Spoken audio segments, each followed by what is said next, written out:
li ma bëgg a wax ci loolu mooy Sénégal dafa am ay loi.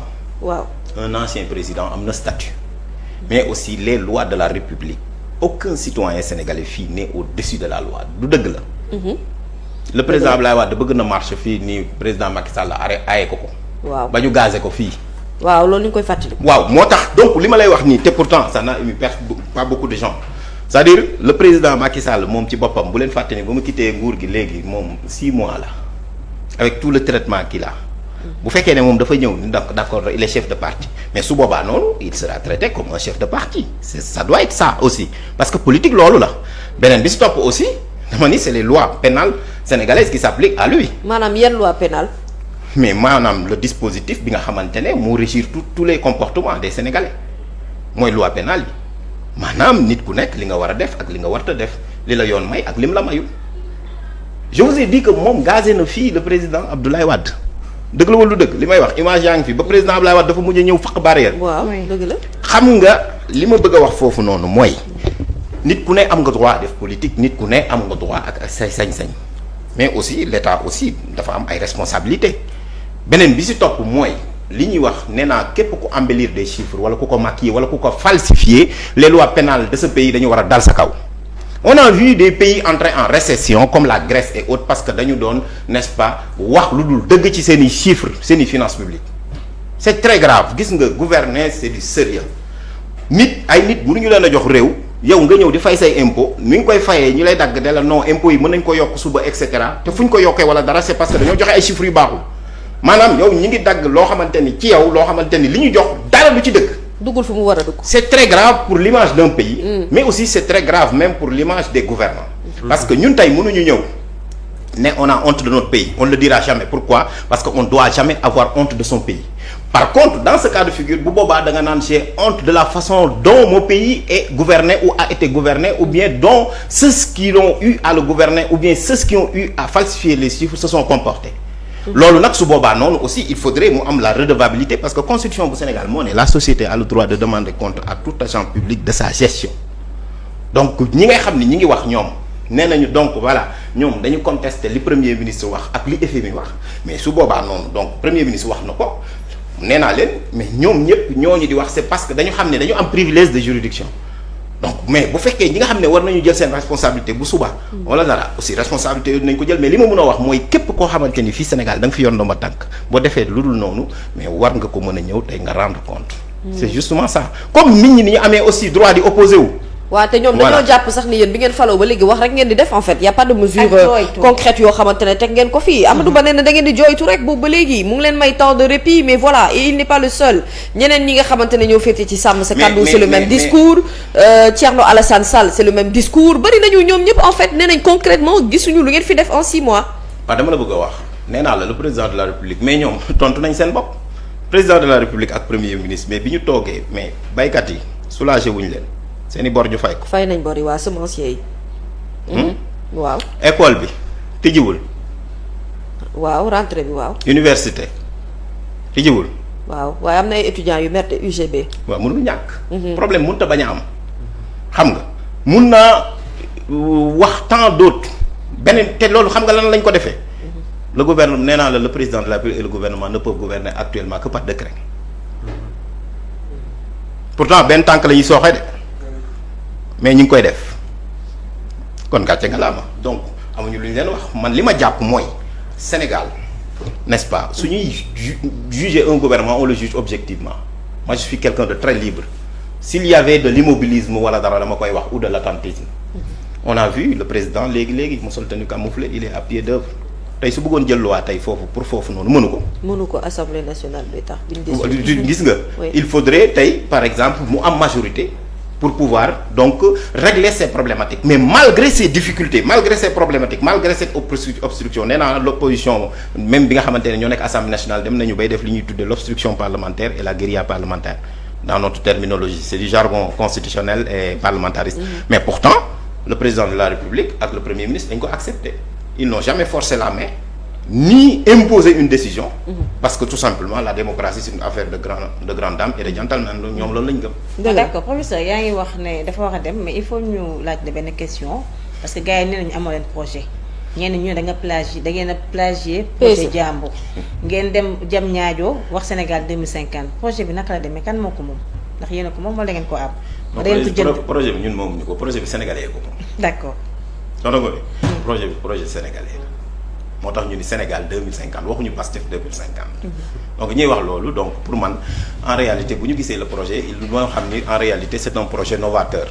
boo xamante ni ça prend tous les secteurs et tous les segments de la vie n'est-ce pas économique politique institutionnelle sociale et culturelle au-delà de ça boo xoolee c'est un projet réalisable et réaliste.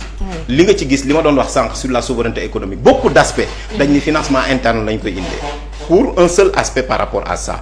parce que soo bëggee moom sa bopp soo bëggee aussi mënal sa bopp soo bëggee aussi am koom-koom boo xamante ne aussi da ngay mën a tey jii di projeté wu n'est-ce pas def li ñuy tuddee de la prospective parce que loolu jafewuñu l'un des philosophes de la prospective Gaston Berger man université bi ma jàngale c'est le parrain donc Sénégal googu moom la ñu bëgg maintenant amul benn projet boo xam ne ce n'est pas critiquable mais par contre man dama bëgg nit ñi bu ñuy critiquer un projet aussi ñu jël li fi nekkoon ñu teg ni lii ak lii la ñu plagier wala fii ak fii la ñu plagier wala lii ak lii la mais wax rek. pôle yi. comme. pôle territoriaux yi. waaw mais pôle territoriaux yi le président Ousmane Sonko dans son programme jot na de 2019 mais ci la nekkoon. xam nga tey loolu laay bëggoon wax tey ma ne est-ce que xam nga dans certains pays. man gis naa même ay journaux yu ko binde man gis naa même ñoo xamante ne def nañ démenti la veille bi ñu war a présenter. bi ñuy wax ne la référentiel bi dañ ko jënd et cetera su doon beneen pays la tey par exemple automatiquement am na pays yoo xam ne dañuy dem ba dañuy naan la presse dañoo war a même joxe assurance diffamation. c'est-à-dire. maanaam am na dëkk yoo xamante ne bu demee ba am yenn problème yi dañu naan mais comment faire pour que nit ñi mën a discipliner wu ci côté boobu noonu. c'est-à-dire éducation à donner la bonne information parce que donner la mauvaise information mun na am ay conséquences graves. man mënuma gis n'est-ce pas ay nit ñoo xamante ne dañu wax ni diw lii la ñu wax la veille ñu démentir ko ñu ñëw di ci insister démb gis naa ko toog ne non waa Pastef ñoom ñoo bëgg a dem Dakar Arena ñoom rek ñoo fa bëgg a politique. waaw alors sur le plateau même ses collègues ñoo ko corrigé. ça veut dire que aussi man pour man côté boobu noonu man j'aime tellement le journalisme damay jëm la phrase d'Albert Camus. La liberté de presse donne son visage à la liberté tout court. Je défends tous les journalistes où est-ce qu'ils puissent être. loolu laa gëm. ça a toujours été ma position et ça sera toujours pareil. Oui. mais par contre bu ñu nekkee dans un état de droit dans un état sérieux pour man am na foo xamante ni donc benn taxawaay bu presse bi da ko war taxawal c'est-à-dire que informer vrai et juste. loolu am na solo quand même parce que pour man état ak presse du ñu ay ennemis par contre la presse doit être libre et même parfois même assez critique. pour aider à améliorer. Bien sûr. mais la désinformation aussi baaxul ci n'est-ce pas démocratie. parce que bu ñu ko bàyyee muy brèche parce que ku nekk mën nañ ñëw waxal la lu la neex. alors que loolu noonu du defar démocratie donc ci kaw loolu man j'appelle à la retenue et à la raison sur ces questions-là et surtout à la responsabilité. parce que aussi pour avoir une presse responsable il faut la responsabiliser et au Sénégal on a responsabilisé notre presse man loolu laa gëm je ne suis pas un donneur de leçons nag sur la question mais li ma ci gëm laay wax mais daal li ma gis mooy bu ñuy wax loolu man dama ko gis démb ma ne mais comment se fait-il que ñuy wax sax ci loolu naan parti Pastef ñoom alors que Macky Sall même clip bi nga xamante ni sax moom la ñu ko doon bàkkee élection bi mais xale bi ko woy ci Dakar Arena boobu mi ngi wane loolu image boobu mu yëkkati loxoom kon loolu warul ump kenn voilà donc wax ko man pour man tayef la. xam naa dafa jëlul temps informé wu rek. balaa non mais au-delà même de ça c'est-à-dire que aussi man mënuma ñëw si plateau image yaa bi ngi fii professeur. n'est-ce pas moo nekk noonu xam naa am na beneen boo xam ne sax beneen waykat moo fa nekkoon ñu gis ñi nga xam ne sol nañu yére yu ex-président de la République Macky Sall ci Dakar Arena la mooy fi ngeen di defee entrée 1000 francs bi. et puis bon man pour man donc bu ñu fàtte ni fii. SOGIP du moo koy gérer. xam nga ñi fay dem mais dañuy fay. pour que quand même donc aussi donc ñu mun a. am yéen moom am ngeen loolu fay parce que entrée 1000 francs yéen ñëpp ak place ni mu toll ma mi loolu. loolu ñun ñëpp ñooy ñaan yéen ñëpp yéen waa Pastef yëpp. ah mais parti loolu nag. dama ne loolu parti politique bu nekk nag yaa war a ñaan loolu. maanaam parce que article constitution bi moo ni les partis politiques concourent à l'expression des suffrages des Sénégalais. ku ci ne nag moom boo mënul dama mel ni rek làmb ji mbër mu nag moom ku fi yaafuus wala dara dinañ la dóor dinañ damm sa bëñ dinañ la kii. donc nag da ngay am nag noo taxawee bu dee nag n'est-ce pas donc voilà pour mën loolu la parti Pastef taxawee ci côté boobu noonu moo tax ma ni démocratie affaire de gentleman la et de grande dame mais la presse joue un rôle important aussi mais bu ñu fàtte ni aussi donc dans ce cas de figure il faudrait quand même donc que ñu xam ni donc Sénégal dafa soxla ñu dem vers une nouvelle dynamique c'est-à-dire que toutes ces questions là ñu mën a projeter wu au-delà parce que tout simplement il nous faut même n'est-ce pas des débats de haut pour ça pour tirer le Sénégal vers le haut. yàlla bëri na sutura mbuubeen bi bu mu ñëwee ba léegi sama soj bi dafa gën a yokk. waaw mooy dernière question parce qu'il va partir. d'accord parce que da nga wax léegi tudd projet bi ngeen di waxtaanee man moom ay waxu plagiat waxuma ci mais le financement du projet parce que quand même on nous dit que c'est un projet très novateur comme ni nga ko waxee très ambitieux di vision 2050 18,500 milliards mu nekk mbir boo xamante ni en tout cas tey on se demande.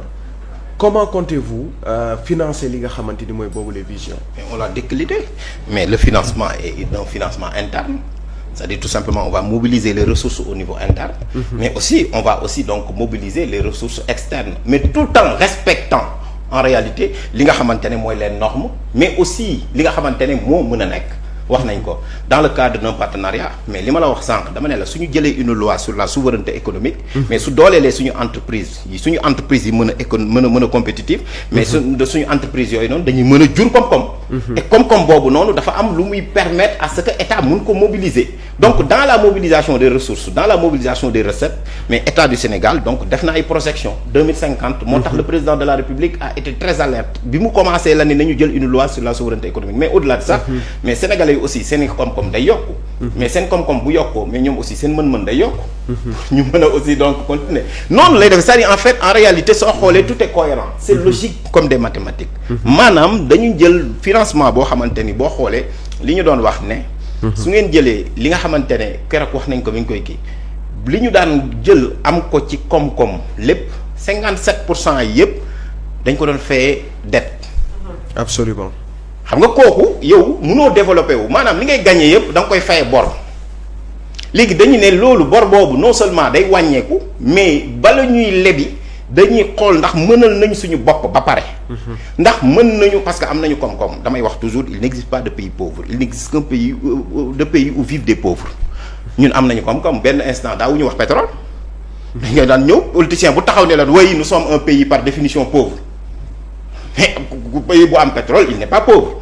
donc mais il y a c'est un pays peut-être où vivent des pauvres léegi nag pauvreté boobu lu tax nga mën ko wàññi mooy da ngay am stratégie de développement boobu moo indi agenda bi te ci agenda boobu dafa am yeneen agenda yu mu lekk parce que même boo demee Union africaine dafa am l'agenda 2065 et cetera kon donc financement bi c'est un financement novateur mais un financement endogène mais aussi qui n'exclut pas un financement extérieur mais maîtrisé et contrôlé. D'accord, merci beaucoup. Professeur, je pense que nous avons un peu même oui, c'est vrai. Oh, sorry. Donc je disais que nous avons abusé de votre temps ñuy jégalu bu baax ci niñ la gën a retenir mais ci diir bi nga toog ak ñun rek jàng nañu lu bari. encore une fois ci clairvoyance bi ak ci xam-xam bu sell bi macha allah ñu gërëm la bu baax professeur bàyyi la nga tàggatoo ak internautes yi seetaan. waaw di tàggatoo rek di wax sàmbeen yi nañu def ndànk tey ci ay mbir. moom nag tey moom la dugal ci ay coups. waaw tey maa dugal ay coups yàlla baax di aussi di leen gërëm toujours un plaisir ñëw fii di ñaax sénégalais aussi di wax Sénégal benn bopp la donc Sénégal ñëpp kii moo tax d'ailleurs le Sénégal donc nekk l'état pilote le pays like mind aux Nations Unies par rapport à sa démocratie son opposition et son pouvoir mais aussi ses citoyens au-delà de ça aussi Samuel Huntington day wax ni dëkk boo xam ne def na ñaari yoon rek alternance il est arrivé à l'âge de la maturité pour dire tout simplement que l'apprentissage de la démocratie se fait dans la douleur mais le Sénégal quand même est l'iceberg de la démocratie en Afrique nous l'avons été am na fi jaar mais nous le serons probablement par rapport à ce qui est en train d'être fait di jaajëfal le président de la République son excellence Bassirou Diomaye Diakhar Faye ainsi que le premier ministre Ousmane Sonko di wax aussi le parti Pastef les patriotes que l'ère des patriotes aussi doit marquer le temps ainsi que l'action mais au-delà aussi le futur di leen gërëm di leen sant. waaye gars yi ñu ne dañ leen di kii loo de randaloo parce que yéen amoo leen lu ngeen cotiser 1 million ak 500 mille ñaata ngeen cotiser yéen. quelqu'un comme kan koy wax yéen waa. ah yéen. dégg naa man dama nar a leb pour cotiser. ah d'accord dinaa cotiser mais damay leb mu doon bor. merci beaucoup comme ça ma koy fay ndànk-ndànk quoi. d'accord. waaw loolu moom xam nga service technique yi ñoo ci war a wax. et puis la direction est à pied d'œuvre donc c'est des choses qui arrivent mais yàlla def na ci sutura donc incident la bu am comme ni muy amee tout le temps mais les services techniques ainsi que la direction sont mobilisés pour donc donner donc les informations nécessaires par rapport à ça. D'accord merci beaucoup professeur jërëjëf ñu ñaanal la kenn dalu jàmm ak salaam.